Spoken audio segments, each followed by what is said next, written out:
มาแข็งนี่ได้โดยให้ละพามาเธอที่หนึ่งก็ไปน้ำร้านไปยามอายช่วงอายบ่สบายที่สองไปกับอัมพรมาห้องหมอติโดยอัมพรแน่กับอัมพรก็ไปห้องหมอคือกันได้ไปทัวร์แล้วบ่ขี่รถออกแข็งบ่เคยไปทัวร์บ่ทางนี้ก็บ่เคยไปเคยไปแต่อยู่ห้องหมอนั่นแหละเป็นเด็กไปเที่ยวเนี่ยบ่เคยบ่เคยมักบ่แบบนี้น้องบ่เคยมาอยู่บ่น้องบ่ท่านเคยมาจักเทื่อเนาะนี่เป็นตาด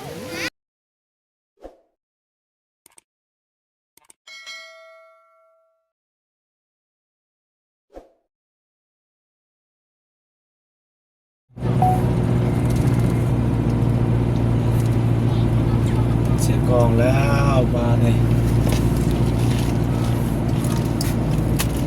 นี่ต้นครับสู่เทศบาลแข้งเซกองบาทนี่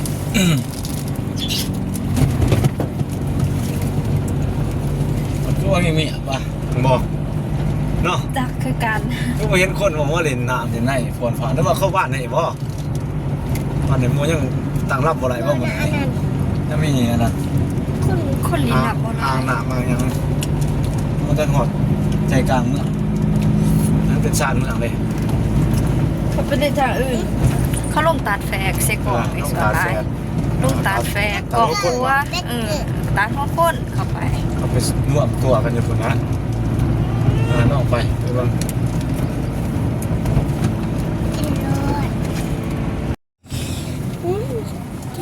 สิหอดเสียกองแล้วบ้านนี้พี่น้องเลยเสียบ้านขนาดบ้านเจ้ารับแก่บ้านขุดบ่มีน้ำทั้งหลังเขียวแห้งบ่มีใช่ไหมน้ำมืดบ่จ้ะโอ้ใหญ่โตแท้ชุดบริการอันนี้น้ำมันเนี่ยคู่ปั๊มน้ำมันตัวเนี่ยก็ได้แต่ว่าคู่กันกับปั๊มตัวเท่าโอ้คู่กันกับปั๊มน้ำมันอันนั้นตัวแก้วกระสุนประสิทธิ์กระสุนประสิทธิ์โอ้แต่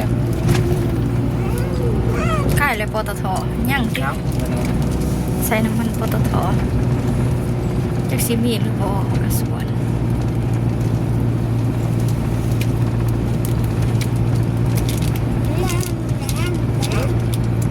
เคสนี้นี่ฮอนหอนเลยอยู่นี่มาผีหอนพวกใหม่พวกโตร้ายอยู่ใหม่แต่ว่าแบบหอนอากาศมีฝนลงมาแบบแค่นี้จะน้อยเด็กปตท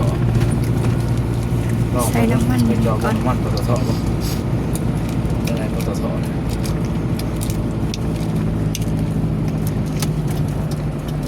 ใช่เขาไปเขาทางไหนเขาตอนนี้เขาทางนี้50,740 700หรือ300 440เมื่อมันนี่ที่เมื่อป่ะเมื่อมันนี่ว่าจะได้หรอกแรปเตอร์จีนมาเลยโอ้โหจะแรปเตอร์จีนไปเรียนไปจีนมาสิทุกไปรถเรียนทุกวันนะนี่คือโบเหลียวเลยแต่อันนี้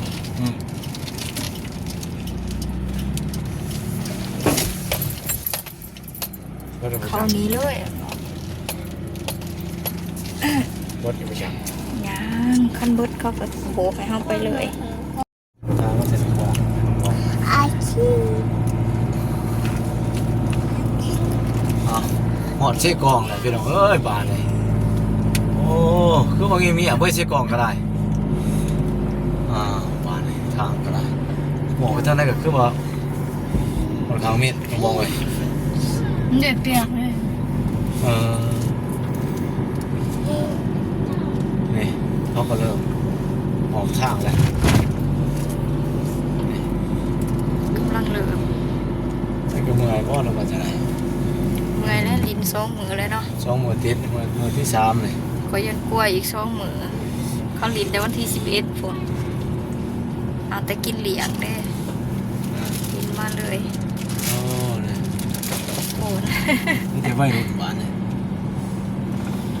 นี่ นี่ห้องเรียนสนเผา นี่บ่ แม่นี่ได้ห้องเรียนสนเผา อ๋อของเฮียนชนเผ่าเมื่อนี่ก็สนามกีฬา ตรงนี้สนามกีฬาแข่งเสกองสนามกีฬาในโฮม หากระเห็นนะ โอ้บ่เคยมาจากเถื่อบ่ บ่โอ้กะอยู่ซิก่อนนี่เคยมาแต่ว่าบ่ฮู้ทางไปโรงเรียน เออเคยมาบ่น้องบอกจักเทื่อเนี่ยน้องบอกมา มาสองเทื่อ ว่าแข้งไหนได้ โดย ใครละพามา เทื่อที่หนึ่งก็ไปน้ำร้านไปยามอายช่วงอายบ่สบายที่สองไปกับอัมพร มาห้องหมอติ เลย อัมพรอัมพรแน่ กับอัมพรก็ไปห้องหมอคือกัน โอ้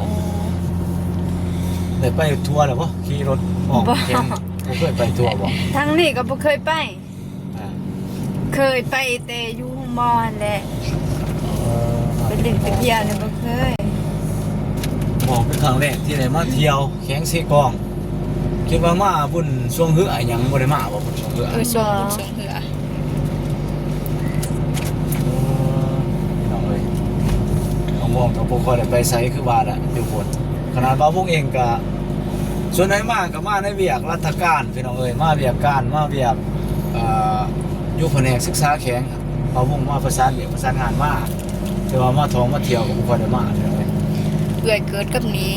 ลงกับมีได้บางครั้งก็ได้ลงซอยก็มี ยังเลาะบ่ทั่วคือกันเลยคันว่าอยู่กับนี้นะคะ ก็แข็งบ่ใหญ่ดอกพี่น้องเอ้ยแข็งสิกอกเริ่มต้นเพิ่นก็เป็นแข็งสารวัตรได้ตัวนี้ปี แม่นสักบ่ ปี84เพิ่นแยกออกตามประวัติแต่พุ่นเบาพวก คอยคนแข่งเสกองนี่ยังบ่ฮู้ เป็นแข้งมาตั้งเป็นแข้งสีกองมาเนี่ยแต่ก่อนเป็นแข้งสารวัตรแข้งสารวัตรนี่เขาเนี่ย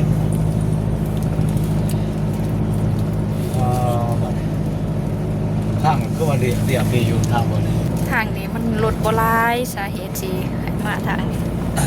รถบ่หลายมันเงียบแน่เนาะ มันจะมีคนหดน้ำคือก่อนนะได้บริพาใจกลางเลย เบื้องนั้นมันคนหลาย ตัวนี้เส้นห้องมันเป็นเส้นรักใจกลางเมื่อมันเส้นตรงกลางตัวเส้นห้องหมอไปไหนต้องบอกเบอร์ห้องหมอ เส้นทางเข้าไปโรงหมอ ตัวนั้น ทางนี้บ่ แม่นเด้ๆมาจอดกันอยู่นี่คือเก่าเด้ จูกันอยู่นี้ปกติเนี่ยเขาไปทางนี้เป็นเส้นรักเส้นทางรักเขาจะดินเข้าดินน้ำมันดินทางนี้คนสีลายเอาค้ากลับเขาจะมาทางนี้ก็เลยดินน้ำทาง ขัวหวยเฮิบอ้าวเริ่มสิออกจากตัวแข้งเสกองแล้วบัดนี้ ไปแล้วปะชั้นนั้น แม่มุ่งหน้าสู่ตาดแฟกบ้านนี้ ผมก็สิไปจะได้ก่อนไปกูได้เนาะ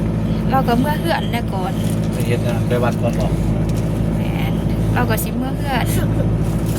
เมื่อหาปล่อยตัวอีแมนแล้วก่อน บาดโม แล้ววันนี้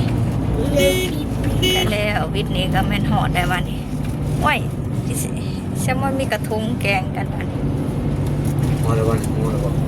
ไก่แล้วลงคอยนี่ก็แม่นเลย แล้ว ไปหอดตาแล้วพี่น้องเลยบอก หวยยืด โอ้โห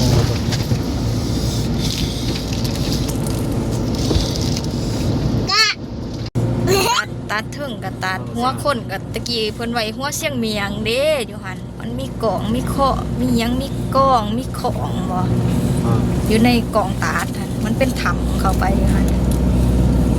มองน้ำตกตะกี้ก็มีหัวเสียงเมียงงอเข้าไว้จากตามประวัติเพิ่นเล่าดอกว่าได้ทางเขาหมดแล้วบ้านดาดตาดแฝก นี่ จุดเอามาตาเกิด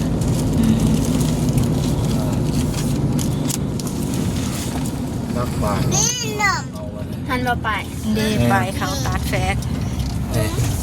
บาทแล้วบองเอ้ยบาทนี่โอ้นี่บนเขาหลินน้ำก็ขัดเลยเว้ยในผาเนาะ 700 เมตร หมดแล้ว จักมีหมองนั่งหรือบ่เข้าไปนี่ แต่คนร้ายเห็นบอก ยันคนร้ายหลายผัวยันบ่มีคนมองสินั่ง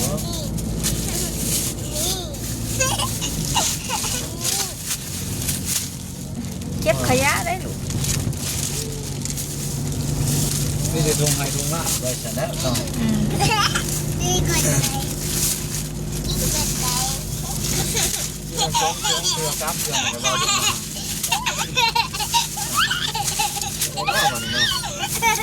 เขาค้ากันแล้ววันนี้เขาค้ากันแล้ว เดี๋ยวๆหยอกๆกันเด้อ จะเล่นละถ่ายคลิปอยู่จะน้อยจะเล่นถ่ายคลิป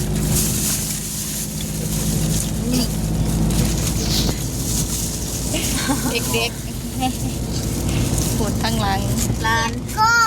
ทั้งหลังแม่เบาตูนนี่ร้านสาย นี่บ่ซื้อนี่เด้อ โค้งทั้งปีเลย โป่งบ่ แม่ซื้อเลยกับเขาเมื่อบันเก่า โอ้ เนี่ยบันเกิดเมืองนอกญี่ปุ่นแหละบัน เดี๋ยว เก่าร ถแต่ก่อนมันมาด้านอยู่นี่บ่ แมน เขา อยู่ ย้าย ไหน มาอยู่ที่บ่ แมน เออ หนีไฟกับกระเจกระจายออกมาหนอกเบิด เอาหมวก มีเพื่อนไว้พอด นี่อ้าว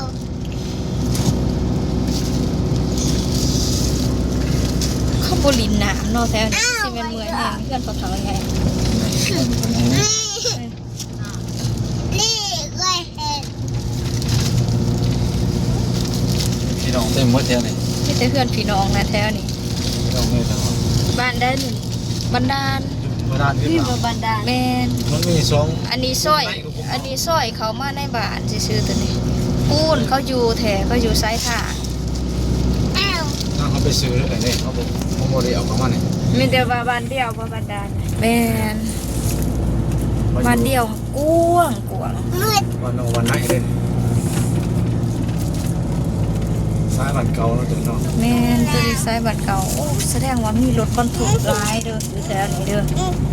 รถมาหลายทางจึงเพแฮะ แย่แหละ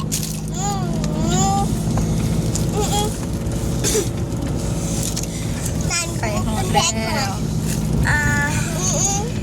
ต้นไม้หลาย มัน แถ จะ ว เป็ นี้ นแพ็คก่อน มันดับเลยดิ เขาอนุรักษ์เนาะ เป็นปลาเป็นยังไหว ปลาสงวนตัวนี้ พวกมันย่างไม่ย่างเลยนะตายแต่ส่วนมันตัวไขมันเห็น เด่สวน ว่าคนมาอยู่บ่ แมน เอาเอา บ่ได้ยิน เดทานเขา เขา บ่ ก็ ได้ คิด ยินถ่ายคลิปอยู่ เอาม่วง อ๋อหวาน ไอ้ยะ อ๋อ ตัดยังเด้ ตัดแฝก มาเด้อหอม อ่อนแม่ตัดแฝกแฝงเสกอง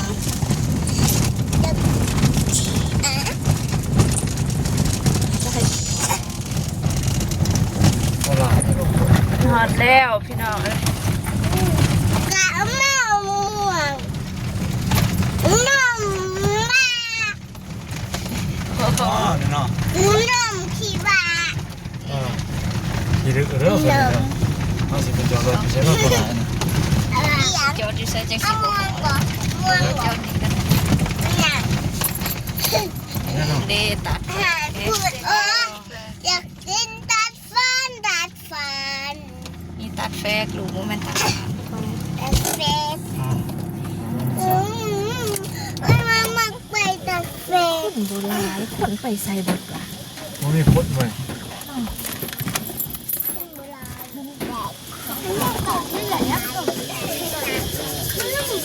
หอดเด้อลงเด้อบ่เด้อโอเคพี่น้องเอ้ยบาทนี่อยู่ตัดกับทีมงานครอบครัวของเบาตูนหนองบองที่ได้เดินทางพากันมาเที่ยวพี่น้องเอ้ยตามนัดเพราะว่าวันสงกรานต์ก็ในปีหนึ่งก็มีแต่3 มื้อแต่ก็ตลอดทั้งปีก็มีแต่เฮ็ดเวียกเฮ็ดงานเวียกงานหนักทั้งครอบครัวเบาตูนทั้งแม่ของเบาตูนหนองบองก็ได้ก็เลยว่าจะพากันมาพักผ่อนมาเบิ่งธรรมศาสตร์พี่น้องเอ้ยก็ตอนนี้ก็เบาเองก็มายืนอยู่ที่ตาดแฟดเมืองละมามแพงเสกองพี่น้องเอ้ยเหตุทั้งลานหลังของเบาวงตาดแฟดจบงามเลยพี่น้องเอ้ย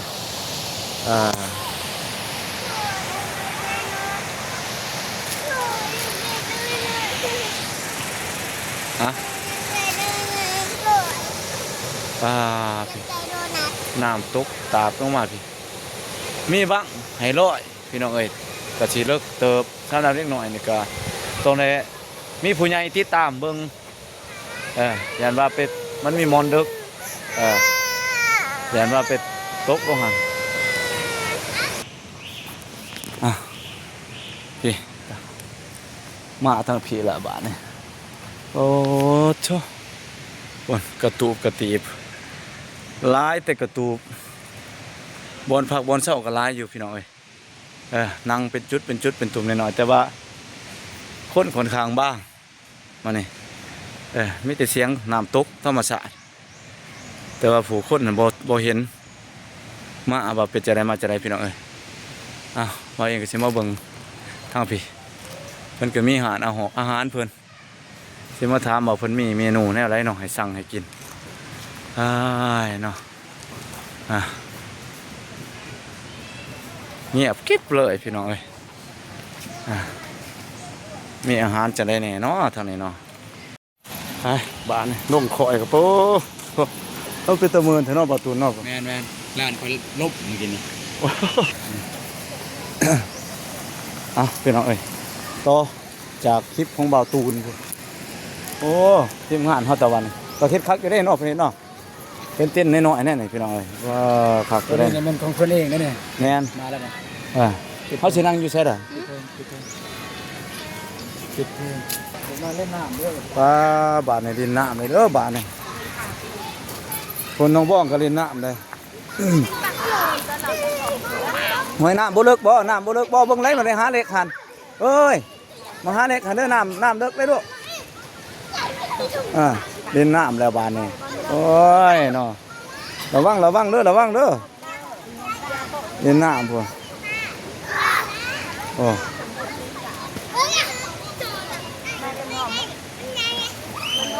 เบิ่งเด้อเบิ่งกันเด้อคนหน่อยคนใหญ่เบิ่งคนหน่อยเด้อโอ้ยนอกขนาดแท้บาดนี่โอ้ยน้อย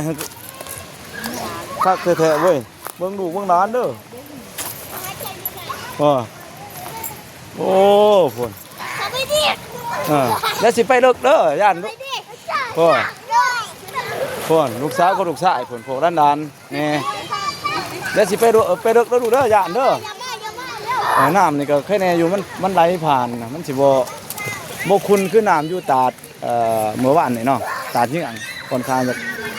น้ำมันสิบ่ไหลระบายนี่น้ำจะระบายไหลไปเรื่อยอาบรถไผห่อนก็อาบได้เด้อ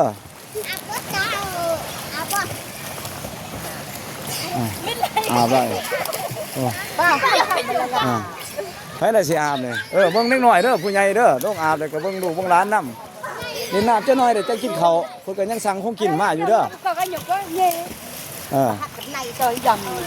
anh này đầy nhân hạt dẻ à vào dạตัดผ่ามาหนองบ้องไว้ดิหนองบ้องโอ้อาการห่อนได้หนองบ้องเอ้ยสบายดีโอ้ยนี่นะครับหมองเอ้ยมักบ่แบบนี้หนองบ้องเคยมาอยู่บ่หนองบ้องบ่ทันเคยมาจักเทื่อเนาะนี่เป็นตาดแฝดอยู่เมืองละมาแข็งเสกองพี่น้องเอ้ยเขามักมาดินน้ำอากาศร้อนๆแน่นี่ดินน้ำม่วนดิน้องบ้องบ่ฮู้ว่าเพิ่นสิลงดินน้ำลูกหลานบ่น้องนุ่งแท้นี่อยากไปแช่น้ำก็กันเก็มเครื่องมากกับพ่อลงอยู่เนาะได้เก็มเครื่องมากบ่ชุดเดียวเด้อบ่ได้ดินน้ำแล้วก็ชุดเดียวนี่น้องบ้องเอ้ยโอ้ยเนาะส่วนมาตูนก็ให้เพิ่นตัดคลิปลงคลิปจากพุ่นตัดคลิปมาตูนก็ได้คนไม่เปลี่ยนหรอกอากาศก็แต่ว่ามันมีลมร้อนอยู่แต่ว่าก็มีลมแล้วก็พัดก็เฮ็ดให้เย็นแน่หิวแล้วบ่เข้าฮะหิวเข้าบ่ล่ะ ตอนนี้กำลังสั่งอาหารมาน้องบอกเอ้ย นอนในข้าวเช้าก็ยังบ่ทันได้กินหิวอยู่แต่ว่าบ่อยากหั้นนะ โดยเพิ่นนี่แหละเพิ่นก็อ้ายก็บ่ตูนขึ้นไปสั่งอาหารแล้วเมื่อกี้นี่พอดีรออีกหน่อยหนึง ลายแบบจึงได้โจให้โจเดิม รออีกหน่อยหนึงก็ได้กินข้าวละน้องบ้องก็แค่แน่ร่มพัดเนาะน้องบ้องเนาะฮ้อนก็สิแค่แน่หน่อยหนึงนี่แหละพี่น้องเอ้ยน้องบ้องก็มาดินน้ำเบิ่งลูกหลานดินน้ำน้องบ้องก็พุ่นไปทั้งแม่ทั้งลูกบัดนี้ลงเลยพุ่นสิบ่หนาวบ่หั่นลงดินน้ำได้ลูกน้อยก็หลายพุ่นเบิ่งกันเด้อผู้ใหญ่เบิ่งผู้น้อยเด้อย่านว่ามันดึกแล้วเบิ่งกันเด้อสวยพุ่นเด้อ โอ้เป็นตาเย็นตะมวนแท้เนาะเฒ่าเอ้ยบ่อยากลงอาบน้ำเพิ่นบ่เจ้าหน่อยเฮาลงพุ่นน่ะพี่มีแต่กำกับนี่กำกับเด็กน้อยเบิ่งเด็กน้อยอยู่เทิงพี่นี่โอ้ยนอนลูกหลานแม่นทิมเฮาเบิดบ่นี่ป้าน้องมาก็หลายเติบเซาตัวใด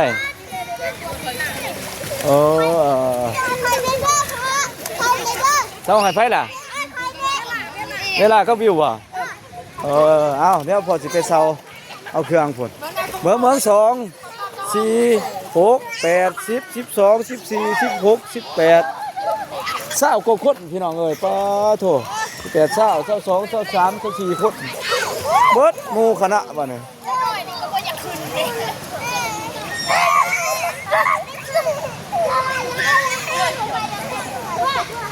คนคือไปถึงก็แม่น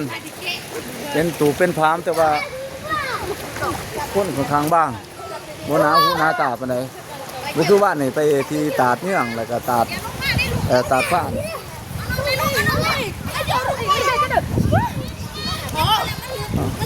เอาร้านนี่เด้อดูเด้อเอ้ยเนาะ พ่อไปแม่ไปเสา โอ้ยบ่พอสิดินด้นเพิ่นนั่นติ พ่อไปเสาแม่ โอ้ย อยู่บนปีกไปเสาแม่ผม จะสิดินด้นเถอะบ่ล่ะเพราะยังเจ้าน่ะก็ว่าขึ้นหั่น บ่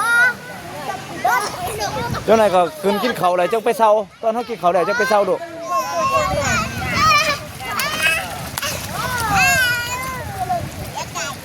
ในอีหยังอีก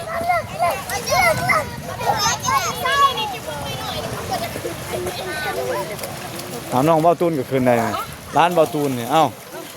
นี่บ่คนขี้ดื้อหั่นโอ้ยเนาะพูดอ่ะ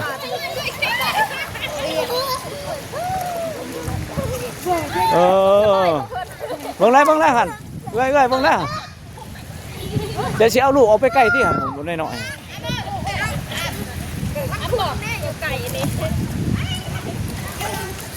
โอ้จะมันสรวนกันไงบ้านน่ะเอาน้องเขามาไหนพี่เดี๋ยว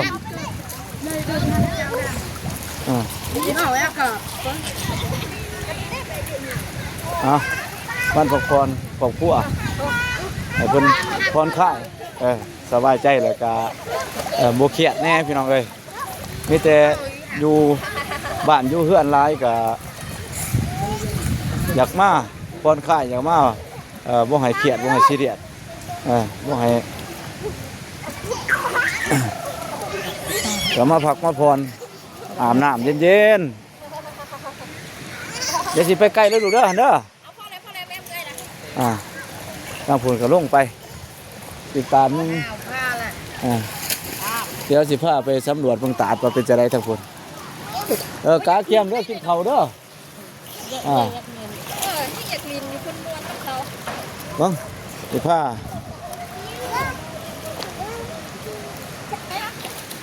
โอ้ต้นไม้ใบหญ้านี่ก็บ่ใหญ่ผมดีเย็นดีพี่น้องเอ้ยถึงแม้อากาศร้อนอยู่แต่ว่าอยู่ภายใต้ของผมนี่ก็มีลมพัดเข้ามาก็เฮ็ดให้เย็นได้ผ่อนคลายความร้อนได้แต่เพิ่นก็ตั้งเป็นตู้เป็นพรามมาซะ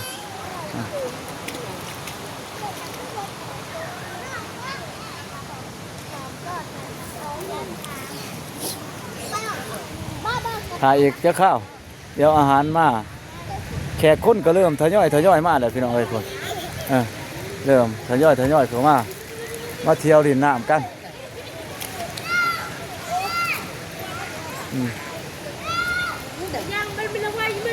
มันก็มาเที่ยวน้องบ้องต้นนี่ก็พักผ่อนคลายอยู่ผมใหม่พี่น้องเอ้ยพวกผมใหม่เย็นๆนี่ก็มีแขกมีหยังมาใหม่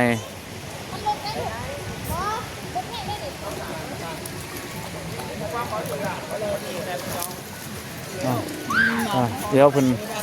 เอาตู้เอาหยังมาแล้วเพิ่นสิเปิดเพลงให้เฮาสิได้ยากเลยพี่น้องเอ้ยเฮาอาจสิบ่ได้ถ่ายคลิปก็สิถ่ายยากแล้วบัดนี้มาเด้อเกี่ยมกินข้าวแล้วบัดนี้อาหารมาได้เด้อบัดนี้เด้อ มาเด้อลูกเอ้ยไปร้านเอ้ยไปแม่เฒ่าขึ้นเด้อป้าเอ้ยลูกเอ้ยขึ้นไปพุ่นไปกินข้าวก่อนจังหน่อยจังมาลิ้นไหมพักกินข้าวก่อนมาเด้อป้าลูกว่าวงกับสนัดโอ้ยลูกน้องน้อยโอ้ยเจ้ากระดินคักเนาะ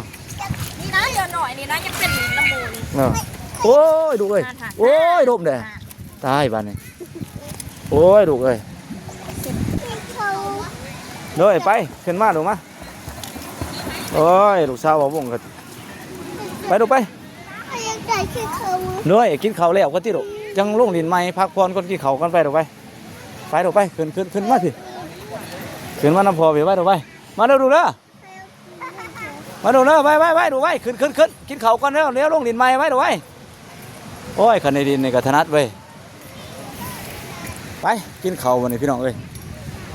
เพราะว่ามันก็เห็นนะเที่ยงละพี่น้องอาการไปที่ดูไปกินข้าวก่อนไปดูไปโอ้ไปกินข้าววันนี้พี่น้องเอ้ย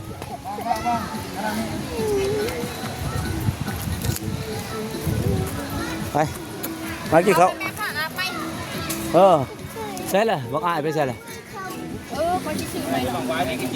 มาวันนี้กินข้าวเลยพี่น้องเลยวันนี้โอ้อาหารมาเลยโอ้สมัยสู้สิขอมเถอะเว้ยเอาให้เพื่อนทั้งคนแบ่งไปเพื่อนป้าเนี่ยนั่งน้องบองนั่ง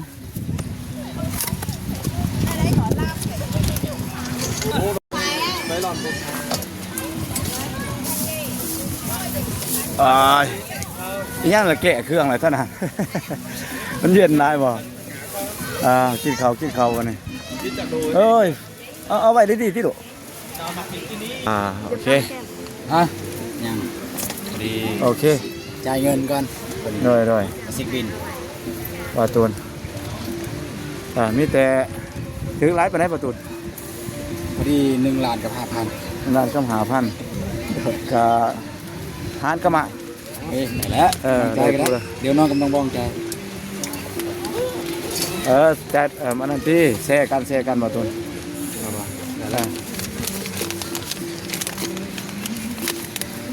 พี่ใบ5,000บ้างน้องบ้อง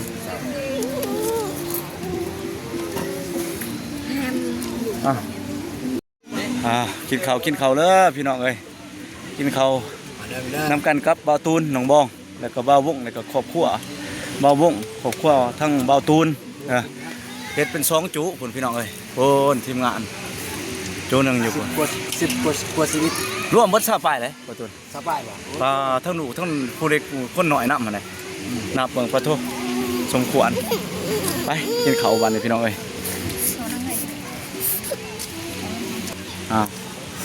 บ่าววงกาสิขออนุญาตจบคลิปก่อนพี่น้องเอ้ยไหนกินก่อนนะให้บ่เพราะว่าก็ล้นเติบพี่น้องเอ้ยก็ฝากพี่น้องติดตามแล้วก็เบิ่งคลิปทั้งเบาผู้วงแล้วก็เบาตูนพร้อมแล้วก็ครอบครัวเป็นกำลังใจให้กันทั้งครอบครัวเบาผู้วงเองแล้วก็ครอบครัวเบาตูนก็ขอให้ FC ไปพักไปพรดินสงกรานต์โดยความสุขและก็เดินทางก็ขอให้ปลอดภัยก็เป็นกำลังใจให้เบิดสุขทุกคนให้ทุกคนมีแต่ความสุขเฮงๆลำๆด้วยกันเบิดสุขทุกคนบ่เองก็ขออนุญาตลาไปก่อนพ่อกัน โอกาสหน้าพี่น้องเอ้ยบ๊ายบายบ๊ายบายเด้อบ่าวตูนเด้อโดยน้องบ้องโดย